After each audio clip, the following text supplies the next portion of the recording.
नमस्कार, स्वागत है आप सभी का। आप देख रहे हैं एनएमएफ न्यूज। आपके साथ मैं हूं नम्रता चौधरी।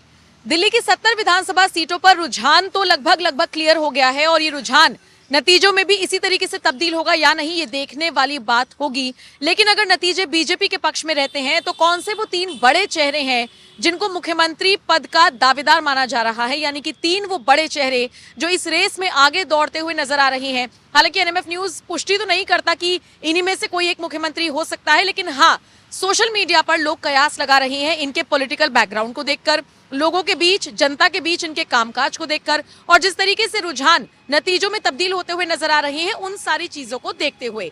तो इसी कड़ी में मान लीजिए अगर बीजेपी अपने किसी मुख्यमंत्री के तौर पर किसी नेता को आगे बढ़ाती है तो उनमें सबसे पहला नाम प्रवेश वर्मा का माना जा रहा है। नई दिल्ली विधानसभा सीट से प्रवेश वर्मा को चुनाव लड़ाया गया बीजेपी की तरफ से। उनके प्रतिद्वंदी केजरीवाल हैं और आपको ये भी बताते चलें कि कहा यह जाता है कि नई दिल्ली जो फतेह कर ले सरकार उसी की आती है। तो प्रवेश वर्मा से बहुत उम्मीदें हैं बीजेपी को और माना यह जा रहा है कि चूंकि बहुत पॉलिटिकल स्ट्रॉन्ग बैकग्राउंड उनका रहा है, क्योंकि उनके पिता मुख्यमंत्री रह चुके हैं दिल्ली के, साहिब सिंह वर्मा की मैं बात कर रही हूं। इसके अलावा इन चुनावों में प्रवेश वर्मा जबरदस्त तरीके से हाईलाइटेड भी रहे।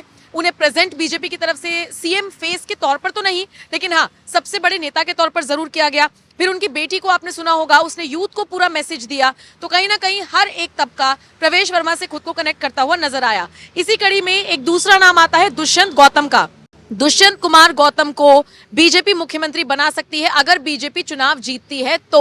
अभी चुनाव जीती नहीं है, थोड़ा सा इंतजार करना होगा। इसकी सबसे बड़ी वजह यह है कि वो दलित समाज से आते हैं और किसी दलित को मुख्यमंत्री बनाना बीजेपी की प्राथमिकताओं में से एक हो सकता है। इसके अलावा वो पार्टी के पुराने कार्यकर्ता हैं और बीजेपी आलाकमान भी उन पर भरोसा करती है। बीजेपी के नेशनल जनरल सेक्रेटरी भी वो है, शांत स्वभाव के माने जाते हैं, दिल्ली को लेकर चल सकते हैं, ऐसी उम्मीद बीजेपी को है। जनता को है या नहीं, ये तो वक्त ही बताएगा।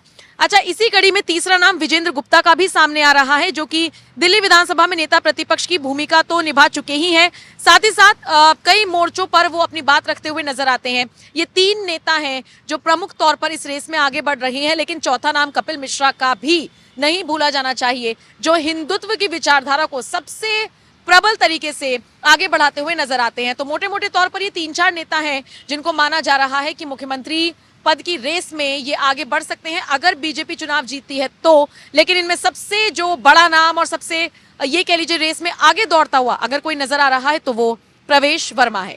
जो भी अपडेट आएगी चुनावों को लेकर, नतीजों को लेकर, मुख्यमंत्री के नाम के ऐलान को लेकर, एक अपडेट आप तक पहुंचाएंगे। आप इस खबर को किस तरह से देखते हैं जरूर बताएं। दिल्ली में आज बहुत ही मैं समझता हूँ कि अहम दिन है दिल्ली वासियों के लिए और मैं प्रभु से प्रार्थना करता हूं कि दिल्ली में भारतीय जनता पार्टी की सरकार बने, एक अच्छी सरकार बने, ताकि हमको प्रधानमंत्री मोदी जी का साथ मिले और दिल्ली में बहुत अच्छे काम कर सके जी।